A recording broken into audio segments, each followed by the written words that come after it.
So our last session of the semester, where we're going to be addressing some new content here, we've got Plotinus. And we're reading selections from his Enneads, really only from 2 of the Enneads. Enneads means 9. There are like 9 books in the Enneads, and we'll talk in just a second about like how it was that those 9 books are put together. Plotinus didn't put them in that order. His student Porphyry did. Plotinus wrote 54 tractates. 52 treatises, 9 books. This is really, did I say 52? I think it's 54, actually. 54 treatises or tractates. And that's how Plotinus arranged these. And then Porphyry afterwards said, like, these can be grouped thematically. And we have selections from Ennead 1, the stuff on beauty there. And a lot of the stuff, most of our reading, especially most of the really difficult reading, came from Ennead 5. Where he talks, it's mostly about epistemology. He's talking about he's talking about the one. This is like if you had to sum up Plotinus in one word, 2 words. Let's do 2 words. That's kind of like luxurious, right? This is all about the one.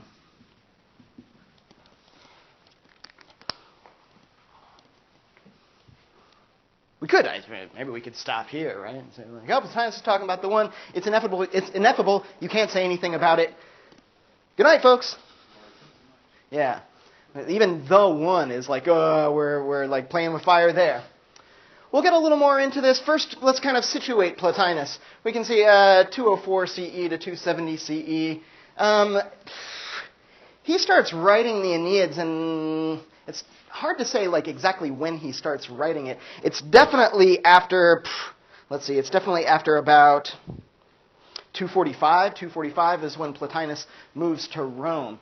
He was born in Egypt. I think this might, like we've talked about some other philosophers who were kind of like born in Asia Minor, other folks who had been to Egypt. I think there's at least one figure that we've mentioned so far. I wish I could remember who it was, that like maybe they were born in Egypt. We're not really sure. But Plotinus was definitely born in Egypt, where he got interested in philosophy, and he studied under Ammonius Saccas, who probably wouldn't be noteworthy except that his student was Plotinus. He eventually became a little bit bored with him, with the philosophical scene in Egypt, in Lycopolis, the city where he was. Became even a little bit bored with Ammonius Saccas, and he wanted to travel. He wanted to do the whole thing that we were talking about before with the skeptics, where if you travel, you will see people who think differently than you do, and there's a lot to learn from that. So Plotinus definitely wanted to travel. He signed up for an expedition that was kind of being put together by the Roman Emperor Gordian. And that expedition was supposed to go to Persia, maybe even as far as India. Plotinus would have fit in, really. It's amazing that he didn't go to Persia or India, because the influence of, Indian thought, especially the notion of kind of, yogic practices, would have resonated in a really, really big way with Plotinus's later thought. That expedition to the east gets canceled because Gordian dies. In fact, I believe he's assassinated. And so the expedition gets scrapped. It was supposed to be in about 243. This expedition to Persia, which doesn't happen. And then 245, he goes to Rome, where he sets himself up as he studied in a philosophy back in Lycopolis that he was pretty good. He was the foremost expert on the philosophy of Ammonius Saccas.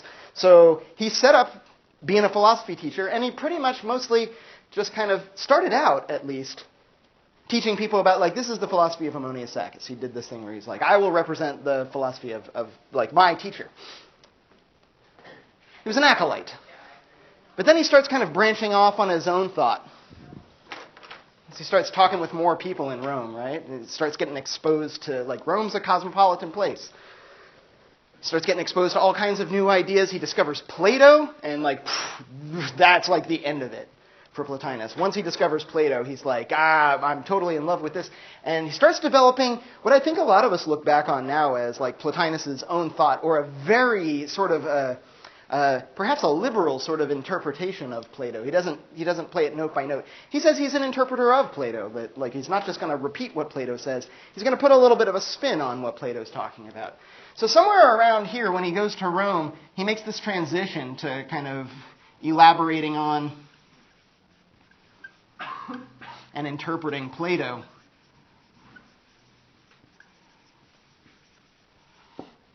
And Porphyry hooks up with him somewhere around 263 CE.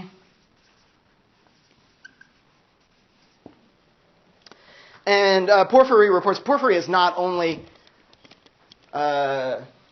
Plotinus's student, not only the person who kind of edits his 54 tractates into the Enneads, into the 9 books of the Enneads, kind of organizes them in this fashion, but also somewhat Plotinus's biographer too. So we got kind of like a student, editor, biographer role. And Porphyry says an awful lot, more than half of like the 54 tractates were already written by Plotinus by the time Porphyry had met him. And he spent the rest of his life writing all the rest of them. So these 9 books that represent the Enneads are a life's work for Plotinus. And so perhaps we might not even be surprised if we were going to read them in their entirety, that there are places where like he doesn't necessarily agree with himself, where he's saying things differently than he did before. And so perhaps we can read this as Plotinus's thought kind of maturing, him working through things, the same way that we look at kind of early, middle, and late Plato. But on the other hand, perhaps we can look at this as like Plotinus, because even in short passages, even within a single tractate, he'll talk about things in multiple ways, sometimes in ways that seem like maybe they're not mutually coherent with one another. And it seems like what he's trying to do is give you, because he's talking about something ineffable, he's going to say like, we can kind of talk about it like this, or we can kind of talk about it like this, or we can kind of talk about it like this, or like this. And every single one of them is not really quite right. It's for lack of a better way of talking about it, that like we have to talk about it in this way that's just an approximation. But they're all kind of coming at the same thing from different angles. That same thing, I suppose, being the one. If there is like such a thing as the one, then everything is going to be some different profile of the one. It's almost logically necessary, right? If there is a one, everything we say is kind of about it, but not really quite the whole thing in its entirety. So not really what it is, but a weird sort of an image, something that we'll get into this kind of almost mystical language, not almost, like it's totally mystical language of everything else emanating from the one, being caused by the one, being explained by the one. Plotinus, usually regarded as a Neoplatonist, for starters, because he gets really interested in Plato. He wouldn't have thought of himself as a Neoplatonist. This is a kind of like a modern historical invention that we want to break things up into eras. But there's totally like a big break between what Plotinus is doing and what Plato was doing. In fact, we have the Academy going through several different iterations. By the time Plotinus is alive and writing, there is no Academy, in fact. Like the Academy has been destroyed. The Academy was destroyed. Notes.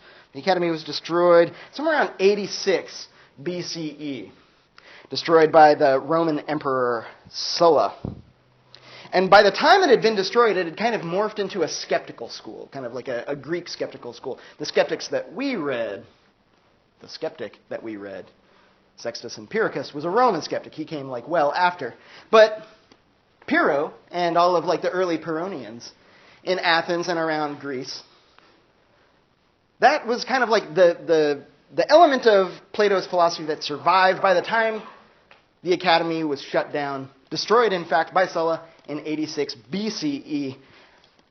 Later on in 410 CE, so again we're talking about like well after Plotinus is dead, in 410 of the Common Era, 410 AD, the Academy is like rebuilt. Somebody is like, we're going to have a new Academy. It's like better than before, I suppose, in I guess the sense that it's not destroyed. So a new Academy comes out, and by the time this new Academy has come, it's doing this whole kind of Neoplatonist variations on Plotinus sort of a thing. This way of kind of interpreting Plato as inflected by mysticism, inflected by theology, in fact. So from skepticism to theology, it's like very different kind of schools of Platonic thought. In fact, it's all contained within there supposedly already. There's like everything's contained within the one and emanates from the one. Also, to kind of situate what's going on here, while Plotinus is more of a philosopher than a religious person, one of the things that perhaps we've noticed that's happened as we made this shift from the early Greeks, the kind of the classical period to the Hellenistic period, is we crossed over that boundary between before the Common Era or BC to the Common Era or AD. So Christianity has happened in the meantime as well. And some folks were mentioning that you can see some sort of Christian influences on Plotinus. Perhaps it's the other way around. You can see some Neoplatonist influences on early Christianity. Christianity is still very, very new in 204 through 270 AD. So it hasn't really come together. You don't have an awful lot of the main texts even yet.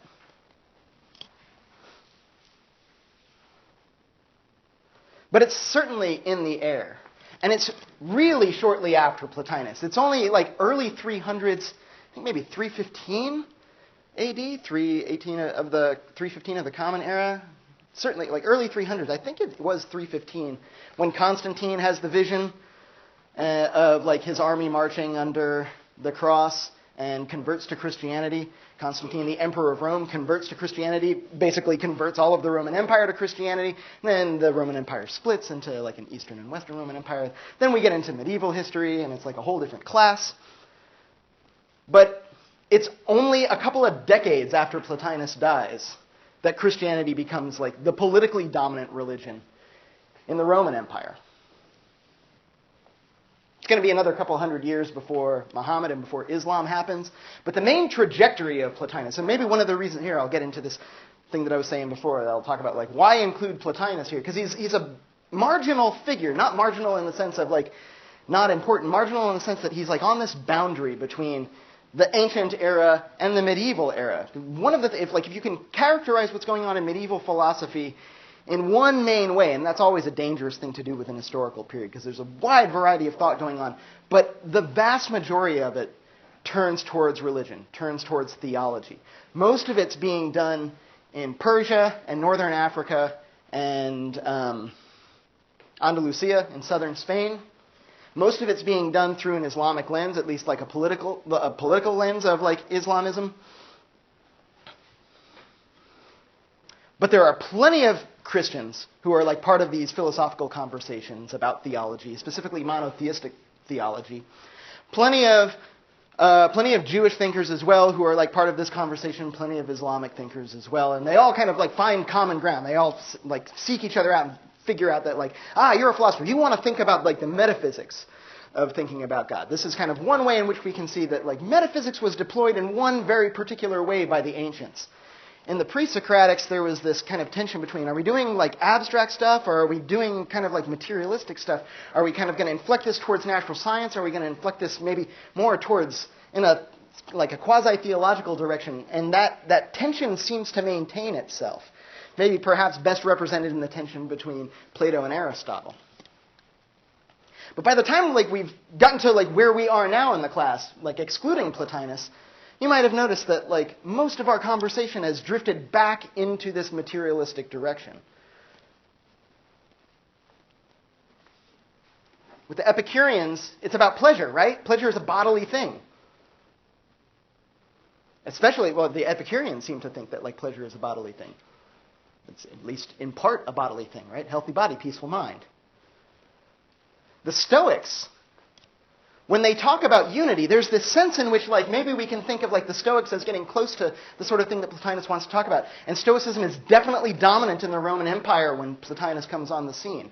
But he's looking at the Stoics and he's saying oh man, you guys are close, but you've got some very important aspects of this philosophy completely wrong. Mostly because the Stoics seem to be really, really obsessed with matter and material. They give a mechanistic, deterministic, materialistic picture of the world. And you get it pretty clearly from folks like Marcus Aurelius and Epictetus that we're not somehow magically special. Understanding that you're just part of the universe that's just kind of floating along. That you have no control over so much of what's going on. You have control over your own mind, but that's about it. We even get theories of soul from the Stoics where your soul is material stuff, right? That gets like mixed up with your body. Then you have like soul-type atoms. It's a big part of the sort of this attitude of resignation to a fate that you can't control in Stoicism that comes from kind of like accepting that at the end of the day, this is a material world that follows natural laws. And most of like what we're doing can be like described scientifically. The natural world is following these natural laws. If it's a material world following these natural laws, then we're talking about like all of the things that can't be otherwise, and that you're just kind of like floating along, perhaps enjoying the ride, perhaps not enjoying the ride. That's the part that's up to you. Like, how are you going to like turn your attitudes towards the things that you desire, the things that you fear, the things that you love? But Plotinus says, like, no. No, I don't want a materialistic version of this. I want to talk about like the oneness of the cosmos and the idea that like you're not separate from it. But I want to talk about it in a way that's different than saying that the cosmos have like this oneness that comes from its matter or its materiality. As a matter of fact, let's go ahead and put that down at the very bottom of the board down here. We have, and I'll even use a different color for it. We'll use red for it, in fact. We have down here, we have matter. And he associates matter with evil, in fact. We'll kind of parse that a little more carefully. But he associates matter with evil. Almost like the Stoics were close, but they got it completely wrong. So completely wrong, in fact, that they're kind of like following a false arche. You can think of, for as far as Plotinus is concerned, this focus on matter takes us to a false arche. So the way that the Stoics do it, the way that any sort of materialist philosophical cosmology would work is going to do this. Maybe like one of the ways, I'll kind of jot this on the board now so I don't forget, but we can think about Anaximander's apeiron as maybe the kind of like this prime matter, this matter that's like a unity in its undefinedness, right, in its limitlessness. All right, so we got matter way down here. It's in a different color because it's not even clear if this is like part of the thing that we want to talk about when we talk about the one, or at least not. It's not one of these things that are referred to as the three hypostases for Plotinus. These three fundamental metaphysical principles. They're going to explain to us like what's going on here with the one. I didn't want to draw it like that. I want to draw it just slightly different. I want to draw it like that. The one is the first of these. Maybe it's the last of these. It's the ultimate one. What's the second of the three hypostases? Soul is the third. The second, well, let's go ahead and like, whoop.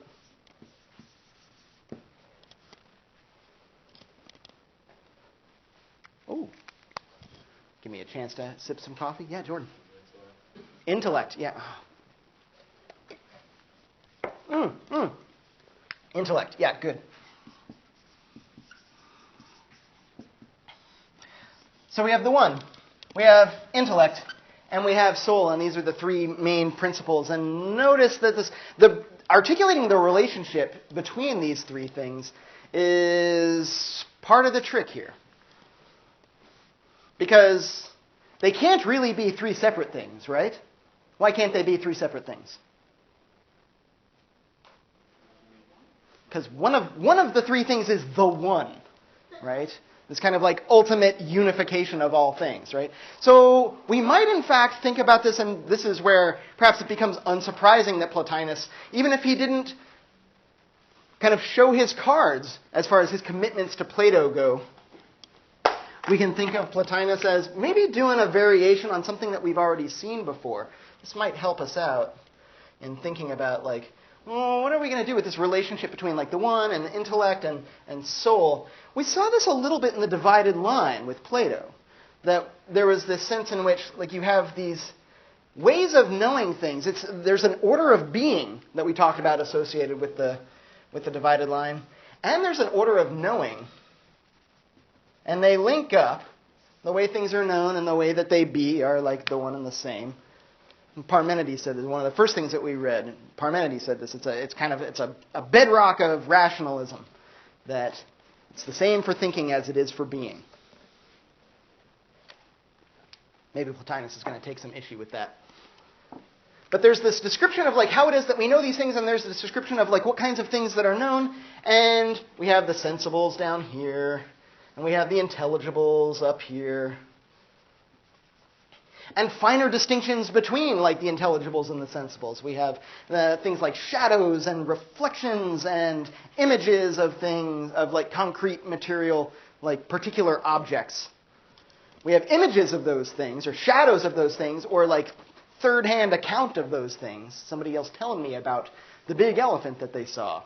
I get an idea of the elephant, but it's not the same as like a direct encounter with the elephant, right? So we have a kind of like a second-hand version of knowledge of sensibles when we have first-hand knowledge of sensibles. And clearly, the first-hand knowledge of sensibles, or we might say that like the actual elephant is more real than the picture of the elephant. Or it's more the real elephant. Interestingly enough, Plato kind of holds back and says, like, oh, I'm not going to say that like the picture of the elephant has no reality at all. It's clearly a real picture of an elephant. And it gets at the elephant in some way. It allows us to know the elephant somehow. It's just weaker. It's somehow like a lesser form of being. And that's the same sort of thing that like Plotinus is talking about here. In fact, he employs a very similar strategy, this idea that like the lower levels are images of the higher levels, right? In fact, it's literal down here in the sensibles. We have like images of concrete particular things. And up here we have like the things, the concrete particular things that are available to our senses, right? To our sensory experience. They're empirically known. Through the body. This association with matter. Evil matter that distracts you. It can't be like completely different than the one, right? Because then the one wouldn't be the one. So now we got to figure out like how is matter going to come from the one? How is evil going to come from? Because we get lots of other words for the one. We get the good. And occasionally he just drops the O out of, like one of the O's out of the good. And it just comes right out and says like this is God. Monotheistic conception of God. That also somehow like maybe is like part, like it kind of splits into three things, but not really splitting into three things because it's the one. Is it familiar yet? Have you encountered this sort of like metaphysics? It's a metaphysics that gets developed as a theology and has an enormous influence on Christian thought and the way that Christian thought evolves over the medieval period. So if we don't recognize it as Plato, perhaps we recognize it as Christianity. And if we can recognize it as both, then perhaps we recognize Plotinus as a bridge between Plato and Christianity. All right. The one, the good, God, intellect, some other things that are associated here with intellect. Being. It says being happens at the level of the intellect. Knowing happens at the level of the intellect.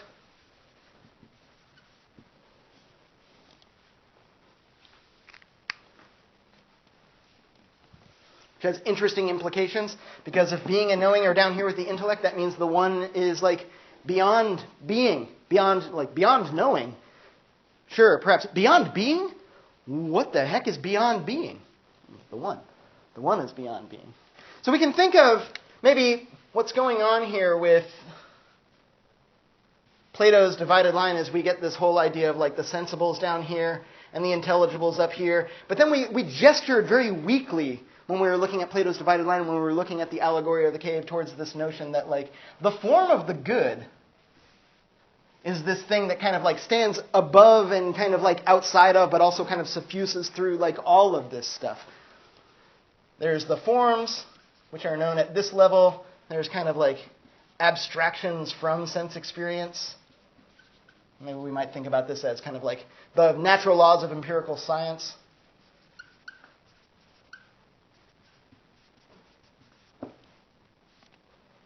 And then we have the forms. And it seems almost as if like this is the end for Plato, or at least this is where he stops. This is where he says like things get tricky at this level of the forms. I'm not really sure what to say about this. He writes Parmenides. Parmenides like kicks Socrates' ass up and down the agora.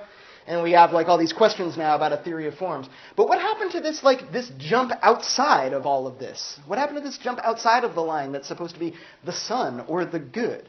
We can think of Plotinus as picking up this question, as saying like, this is one thing that Plato failed to really elaborate on, which is this question of like, oh yeah, but what's going on with this relationship between the stuff in the divided line and the form of the good, which stands like above and outside of the divided line. Yeah. So when you say knowledge, do you mean the ability to attain knowledge, as if the argument is everything, or it already knows everything, and has no need to attain knowledge, or can't attain anything because he already has everything? Yeah, perhaps. Or it might. Well, I think what a lot of this comes down to is the structure of, and maybe knowing wasn't even the greatest choice there. Thinking, I think, might be closer to what I wanted to get at, but I think knowing is going to be a part of this as well. There's something about the structure of thought and thinking that makes it impossible to be the sort of thing that the one does. Or at least not in the way that we think of thinking. Usually. Because all of this is possible. While Plotinus is saying that the one is beyond being, it's beyond, maybe not, I'm not sure about it. Now that you bring my attention to it, I'm not sure if I want to say knowing here. Thinking, for sure, it can't be thought. It's beyond being. But you can have an encounter with it, Plotinus says. As a matter of fact, I don't know if this was in like the little blurb before the text. Plotinus claimed to have had an encounter with the one 4 times. Yeah, 4 times in his life. He's like, 4 times throughout my life. I'm like the guy on this. Nobody else is really talking about this except a bunch of people in India that I don't know. 4 times in my life. How many times did the Buddha achieve enlightenment? It was definitely at least the once, right? I don't know that much about Buddhism. Anybody here know more about Buddhism? Did he drift in and out? He couldn't have been enlightened for the rest of his life. There's definitely a parallel trajectory, right? Of yogic practice. And the way that Plotinus talks about this, he says well, you can't really talk about it. You can't really think it. It's beyond being. The way that you encounter it is through kind of some sort of habit of mind, some sort of practice. It's we can think of it as definitely a mystical tradition in the sense that the experience that we're talking about is an experience that can't be talked about. That if you had it, you would know what we were talking about. We would kind of be weakly gesturing towards something with words that really won't quite do. If you'd had that experience, you would know. And this, I think, is a big point of contention between folks who are who have religious faith because of some experience that they've had, and those who haven't had the experience. It's a little bit of an impasse, a little bit of a standoff between folks. One person would say, I believe in God. We say, why? Because I felt the unmistakable presence of the divine once. I was there. It was there. It was definitely God. And you're well, tell me about it. And you're I can't. Words won't do. It's something that needs to be experienced. You're well, can you show me how to do it? Kind of. I can show you how to pray. I can show you how to stretch and do these poses. I can teach you how to meditate. There are all sorts of things that we can tell you how to do them, and maybe we can even give you analogies for how to have this experience. And once you've had it, then you can come back and tell me, did you have it too? But it can't be the sort of thing that's talked about. And this is maybe something that takes it outside of philosophy. If it can't be, if it can't be falsified, then perhaps it's not science. If it can't be talked about coherently, perhaps it's outside of the principles of logic and reason. And then perhaps it's outside of the realm of philosophy. Then again, who is going to handle this? Maybe there needs to be a philosophical discussion of mystical experience, even though mystical experience itself will belong to another sort of a discipline, perhaps theology. And this is the whole next 100 or so years of philosophy, is people who are trying to wrestle with this. All right, so we have the intellect, we have the soul, which the intellect thinks. What then does the soul do?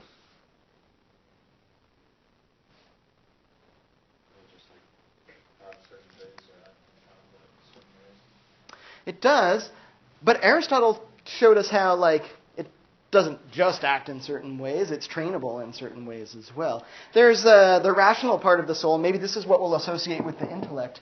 What was the other part of the soul? The irrational part of the soul, right? These aspects that, are not even plausibly separable from the body. And Plotinus zeroes in on this notion of desire. This is what's going on at the level of soul. We have desire. So this at least covers all the living things. Soul is separate from matter. But yeah, at the level of soul, what we're doing is we're talking about like soul as it's kind of like tangled up in matter. Matter we can think of as kind of representing, and matter is going to be almost ineffable, or this kind of like bottom level. We can think of it if this is the one up here, if this is this kind of like ultimate unity of all being that's beyond being itself, it has to be beyond being.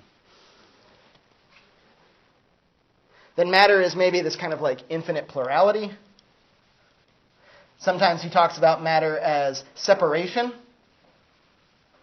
as in like separation of things from each other, separation of yourself from the one.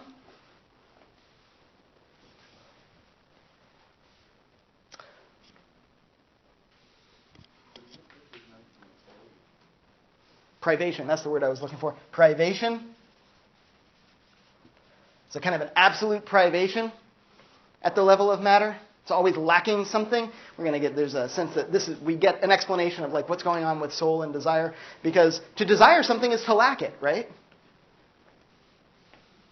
Nobody desires what they have. You always desire something that you don't have but you want. So desire articulates a kind of a lack, and we always desire things that are external to us, at least at the level of kind of like bodily desire, right? The irrational soul, it wants food, it wants sex, it wants a warm place to sleep. Like it wants all of these things that are outside of it and that it doesn't have. And so there's kind of a necessary separation in the activities and the operations of soul at this level where it's desiring things. The structure of desire is one where you're always separate from the object of your desire. Yeah. Can I also say that this is the part where virtue and other traits come in? Yeah, so yeah, good. So this is I've kind of almost got the board set. And I'm wondering, like, how much time do we have here now? About 30 minutes? All right.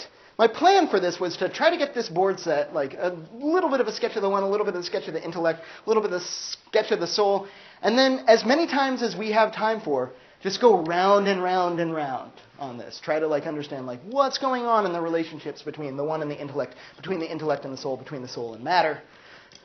From matter to the soul to intellect. There are kind of like two aspects to the way that Plotinus talks about this. In Aeneid 5, we mostly get this aspect of talking about like how it is that you ascend to like knowing the one. There's this question of like, how is it that you're going to come to know this? He talks about it frequently as it's a going home. Turning the attention of the intellect such that you have to be at the level of the intellect before you can even ponder the one. So something that kind of gets us from the intellect to the one, something that also gets us from soul to the intellect, which is this thing that he describes as a going home, as a coming to know, as an ascending this ladder of being. Going up the divided line, as Plato would have described it. Leaving the cave, also, as Plato would have described it. At the same time, we have this kind of like notion of causation, or this metaphysical notion of perhaps it's the opposite of this mysterious participation that Plato was always talking about, in the way in which like concrete particular things participate in forms. And we found out in Parmenides that that's a weird idea, and like even starting to poke it a little bit makes weird things happen and it begins to fall apart. We get this kind of opposite version of it about how being flows from the one down this ladder to like the lesser registers of being. So there's a kind of, sometimes we'll talk about the language of emanation, whatever the heck that means, that things emanate from the one, intellect emanates from the one. Sometimes he uses this language of talking about virtuality. That maybe helps clear some stuff up. We'll think of like the one as virtually many. It could be divided up into smaller things. The intellect is the sort of thing that virtually does include desires, although like when it's kind of operating in a pure way, it hasn't been fragmented in desire just yet. So we can talk about it in terms of emanation, the sense of kind of like being so full of being up here at the one that it overflows and then being happens. And then at this level, this overflows and then the next thing happens. So we can talk about it as emanation. We can talk about it as virtuality. Sometimes Plotinus does. He frequently uses the language of causation, which, don't forget, especially for like anybody in the Greek or Roman world, this idea of causation is also tangled up a little bit with explanation.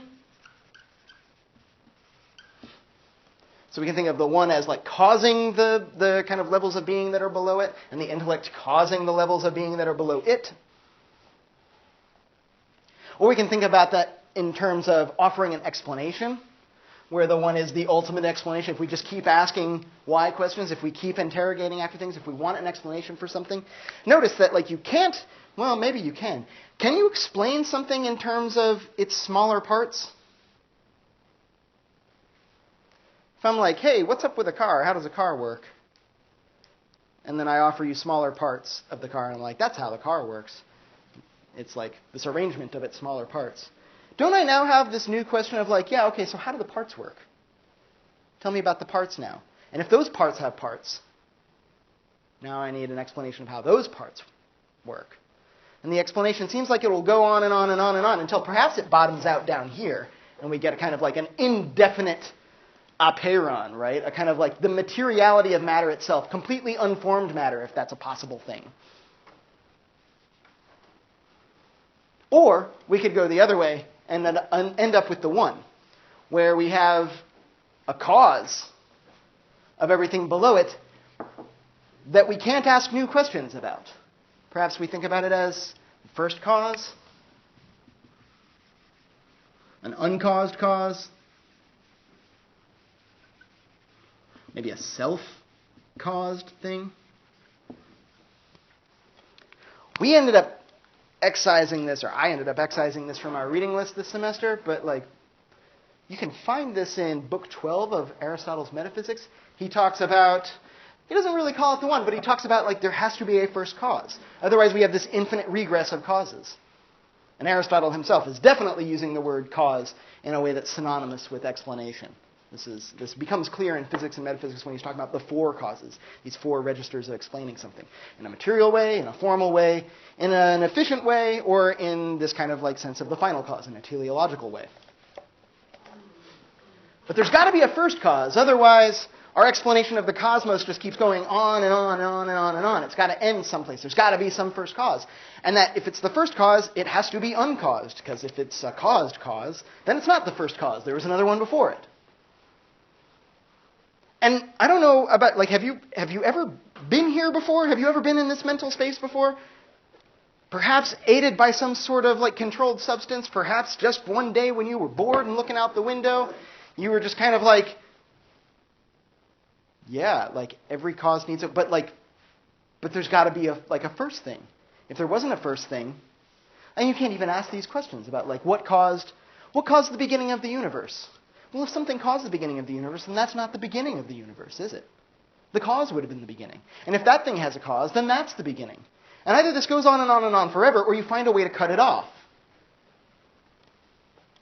And this notion of an infinite regress apparently was so unpalatable to like even Aristotle, certainly Plato, definitely Plotinus, that they're like, no, we've got to cut it off here with this idea that there's a first cause, that there's an uncaused cause. If we want to say that it's caused at all, it causes itself.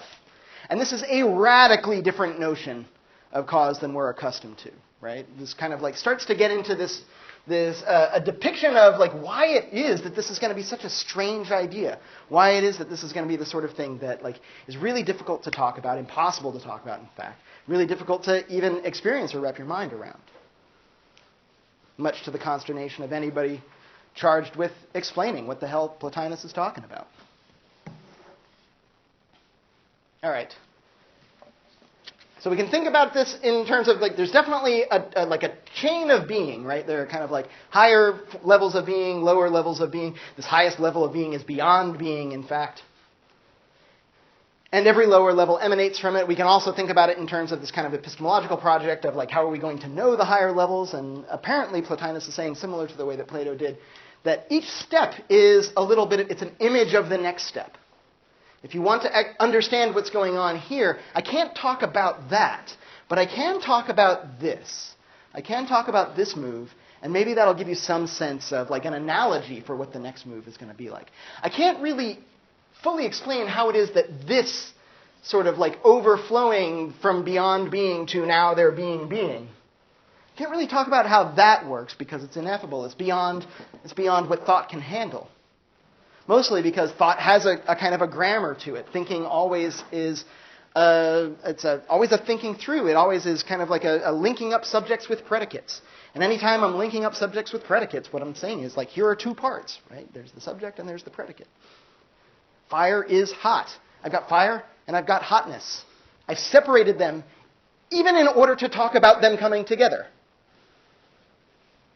And because of that, like the way that thought works, this necessary separating of like subjects and predicates, of thinker and thought, we might note this, that like any thinking seems to have this separation of like the thinking versus what is thought. And that separation immediately excludes it from being the sort of thing that can happen up here with the one. Because there can't be a separation between the thinker and the thought at the level of the one. God can't separate what God thinks and what God thinks about. Or the thinking from what is thought about. It has to be something different. It has to be something more at the level of kind of like this Parmenidean one, perhaps.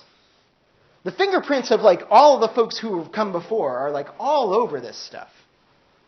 We've got Parmenides up here. At the level of intellect, if we're talking about a substance that is intellect, not your intellect, my intellect, but intellect simpliciter, just like intellect. This is Anaxagoras' nous. We mentioned down here we have Anaximander's apeiron. All in between here you've got things that are going on with like Plato's divided line and some Aristotelian stuff going on as well. The intellect, well, what it does get known, what does get thought here are the forms. That's what's going on at this level.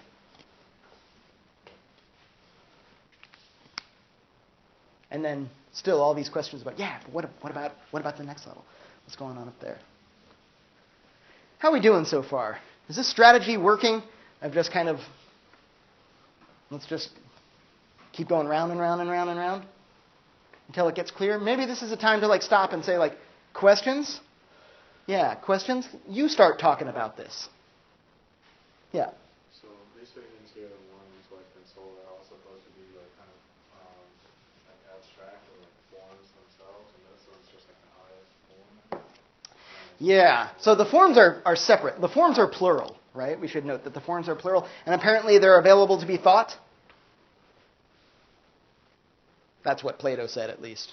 In fact, when you are thinking in the purest sense, like when intellect like really thinks about the things that can be known, it doesn't turn its attention outward towards the body and like things that it desires.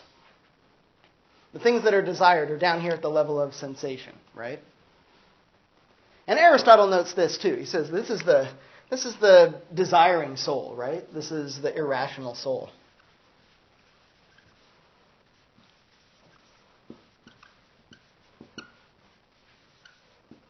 Starting to warm to the idea of doing Plotinus last. Like if for no other reason, we get to kind of retrospectively mention almost everybody else in the process of articulating what Plotinus claims to be up to. But yeah, when we say that the intellect contemplates the things that are really the proper objects of the intellect, not thought mixed up with kind of like bodily desire and bodily sense impression, that brings us down here. What the intellect is really capable of.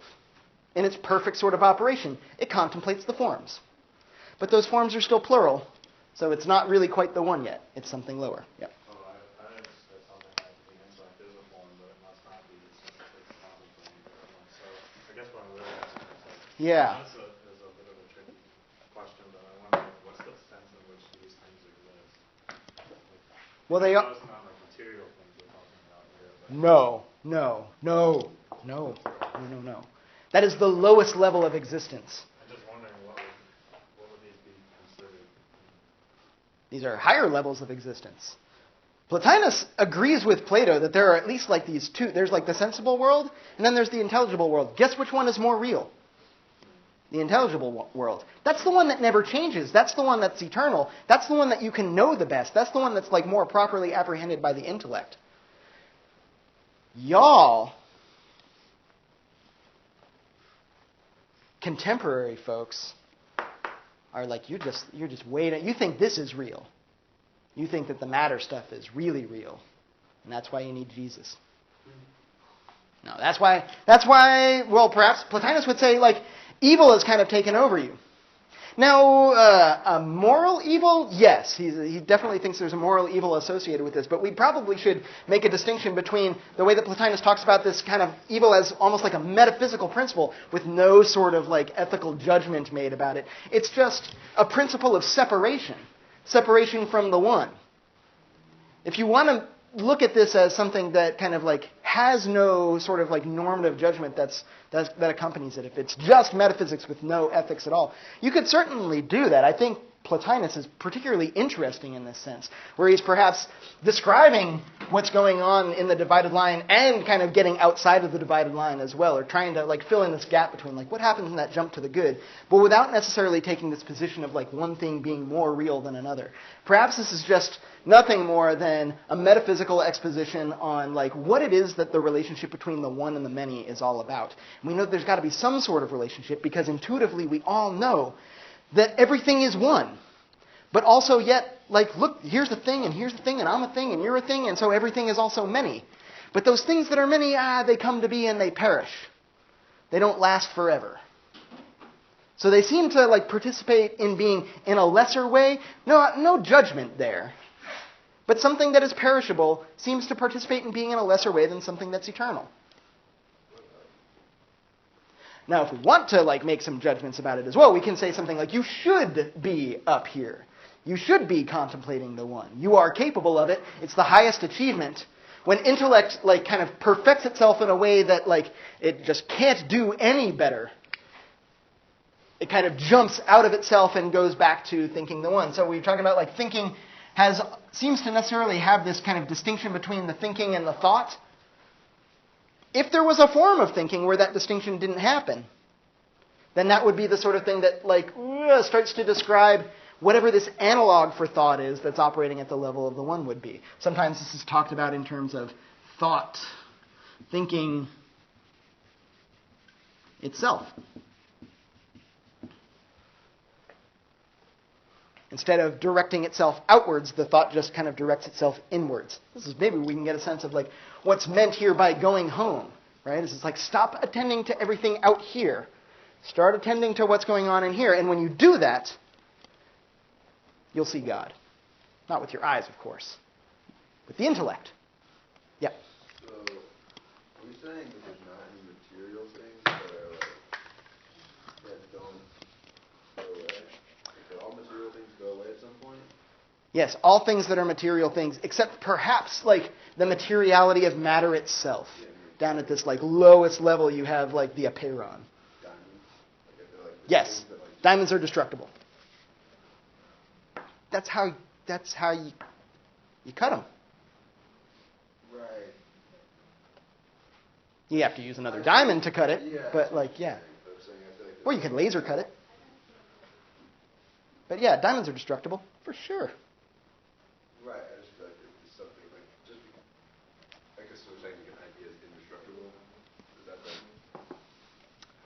Well, some ideas might be destructible, I suppose. I'm not really sure. If you want to call hunger an idea, it's kind of sort of like that. It's a desire. It's something that seems to be going on in my soul. Maybe it's going on in my mind. I'm like cognitively aware of my desire.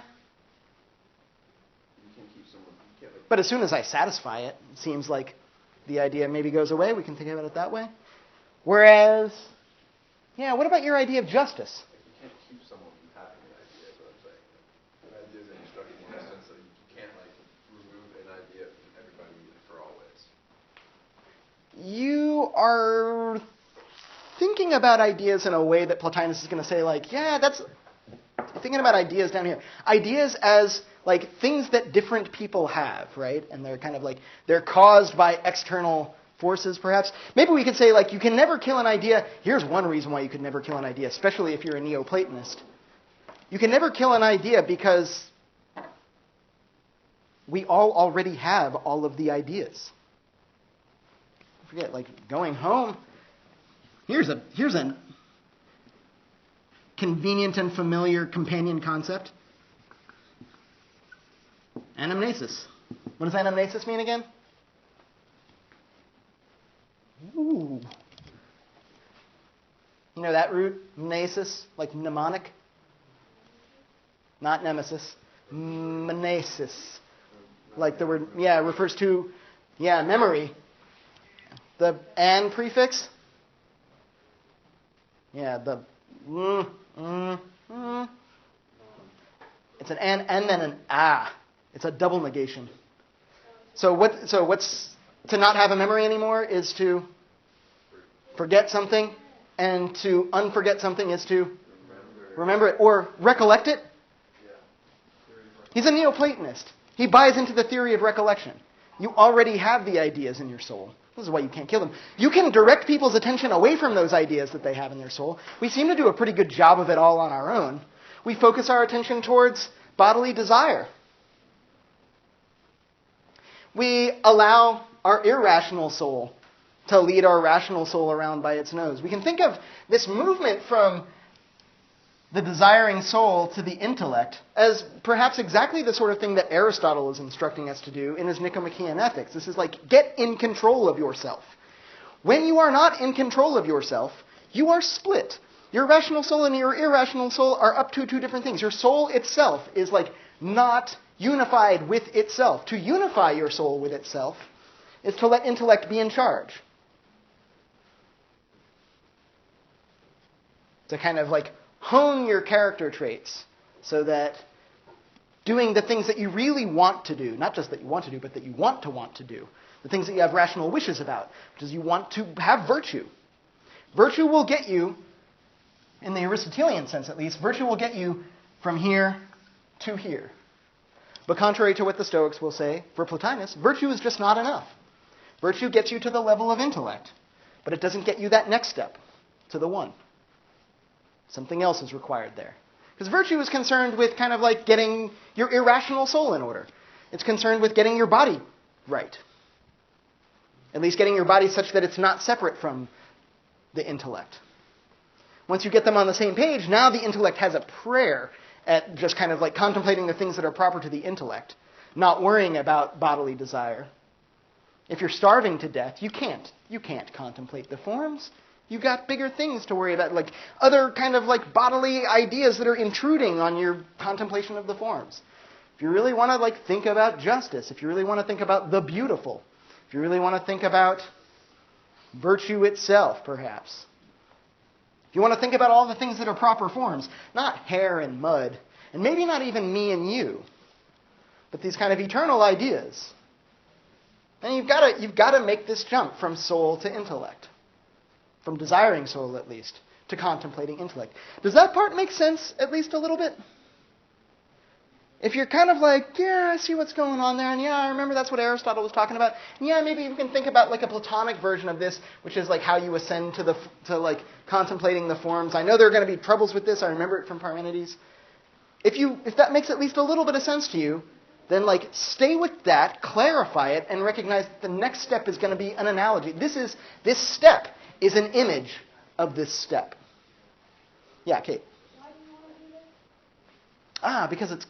Because he gets into this a little bit in Aeneid 1. He seems to say that like as you ascend, what's your kind of engagement with the beautiful at the level of like the desiring soul? Things are pleasant, right?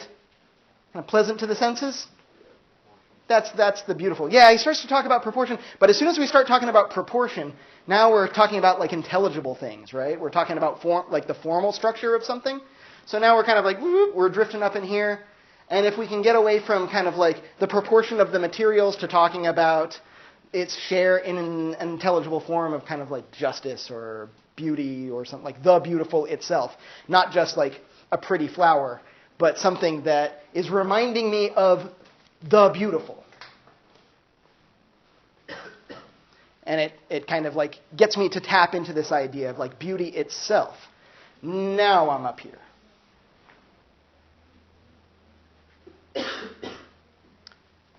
So Kate's question was why? Like, why do we want to do that? Well, Plotinus says, like, isn't that a more beautiful beauty? And some of you might be like, I don't know about that. Plotinus certainly seems to think that it is a more beautiful beauty. We already saw on one hand how the movement from the desiring soul to letting the intellect at least be in charge, if not like get to do its own thing. This seems to be the difference between living a life where like your soul is divided against itself, where kind of like you're maybe no different from a mere animal, just a beast, to something that's a little bit better, that has the capacity to take pleasure in higher pleasures. Things that we might even not really call pleasures anymore, or they're a different kind of pleasure at least. It's the sort of pleasure that like you find in, instead of saying that that thing is pretty, it's, have you ever played a song for somebody if you're just kind of like, this song has changed my life, and you play it for them and they listen to it and they're kind of like, that sounds pretty good. And you're just like, you didn't even really listen. Like, you can tell they didn't pay attention.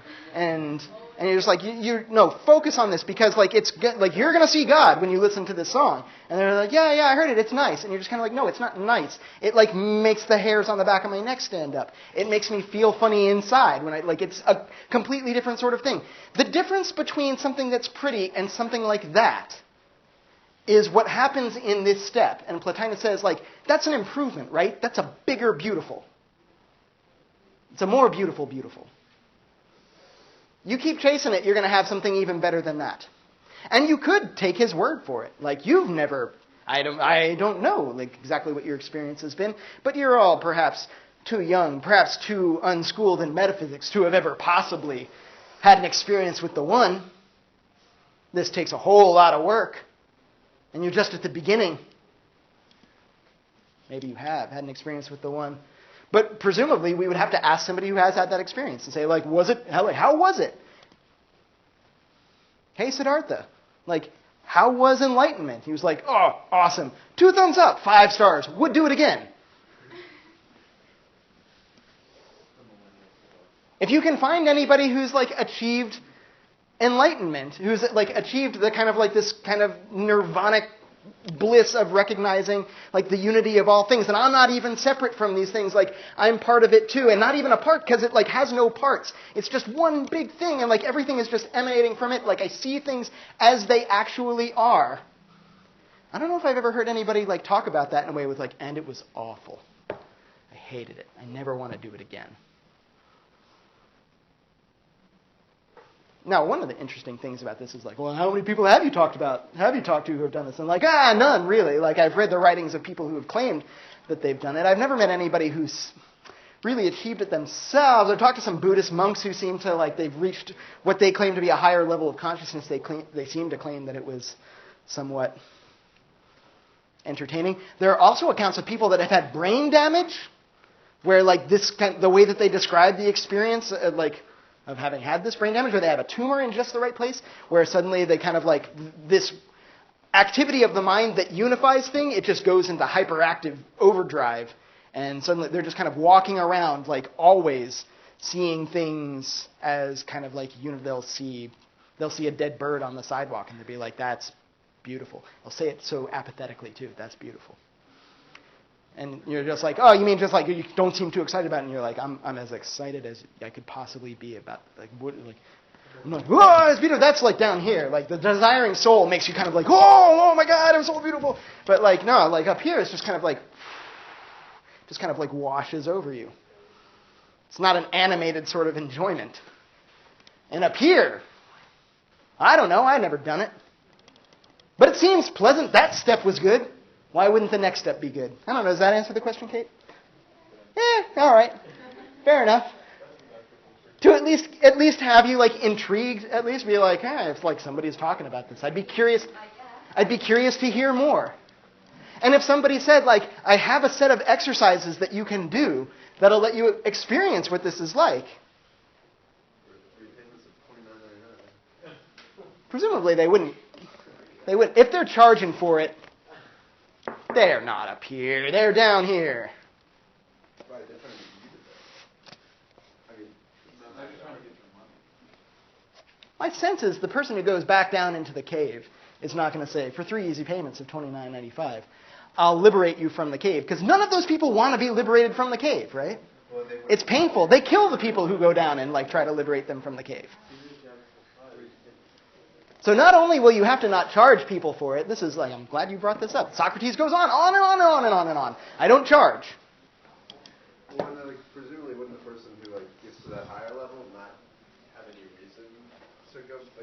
They wouldn't have any reason to charge someone. Well, it's difficult to maintain. And as you are a human being with a body, you're going to have to eat. You're going to have to sleep. But that's matter. That's matter pulling you away from the one. This is why it's evil. This is why we can begin to talk about this in terms of something that's more than a metaphysical principle that separates things and keeps them distinct from one another. That gets us down into this kind of infinite many and away from the one. But it's you are trying, maybe you're not even trying, but perhaps you are trying to kind of ascend to higher levels of consciousness, and matter just keeps pulling you back. Because you got to sleep and you got to eat. And the barbarians are knocking at the gates, and they're going to kill us all if we don't defend ourselves. These are mortal concerns. But perhaps if you were up here, you wouldn't care. In which case, you wouldn't last long. You wouldn't last long as a distinct embodied soul, but your soul would be liberated.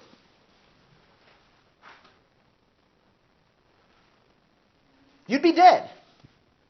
To be pure intellect, separated from your body. This is what Socrates is talking about when he's the philosopher is constantly preparing for death. We shouldn't be sad that I'm dying. This should be a party.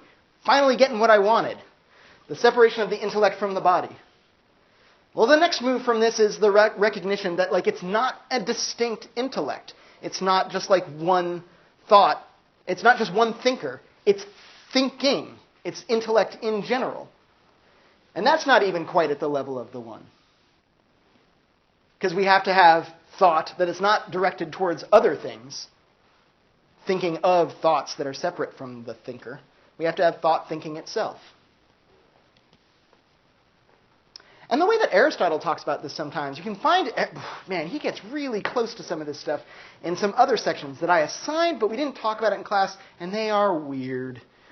In De Anima, in On the Soul, Book 3, especially chapters 4 and 5, Aristotle drifts into talking about the difference between passive nous, passive intellect, and active intellect. And he starts talking about this kind of mind that seems to be unimpeded by any sort of materiality and perhaps is separable from the rest of the soul. Sometimes this is referred to as the maker mind.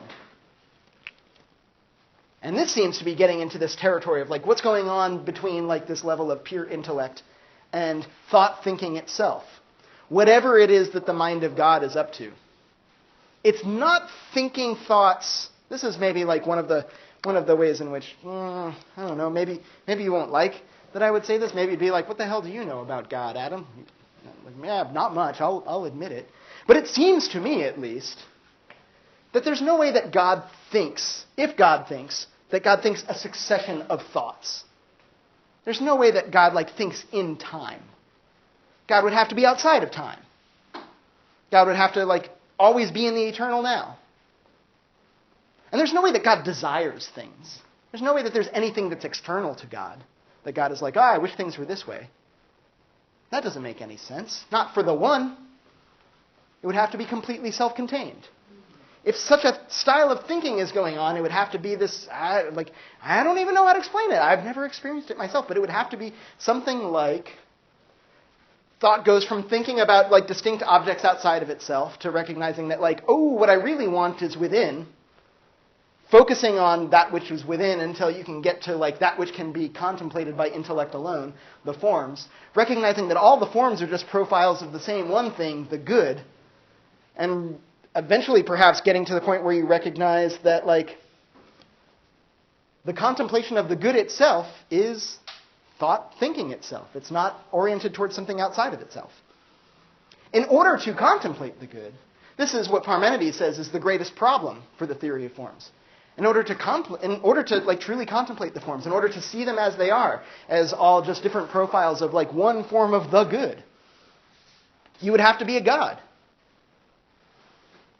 And Plotinus says, very well. You're one with God at this level. Like when you've achieved this, there is no distinction between you and God. Which is not like you become a god. There is no a god amongst many gods. There's just the one. And then matter pulls you back down. And you have to start all over again. So that you only do it 4 times in a lifetime, perhaps. But worth it every time? I wouldn't know. Never done it myself. That's the last class of the semester. Kind of this like weird, bizarre trajectory off into like the next historical phase of philosophy, which is kind of just like treading water on this idea for almost 1,000 years. And then after that, which we skip over and like don't really have a class on, is modernity, which starts with Descartes, 1640, his Meditations. And yeah, maybe I'll see you there. Maybe I won't.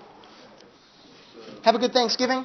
And if you have any questions about the paper or the upcoming 3rd/optional exam, feel free to email me.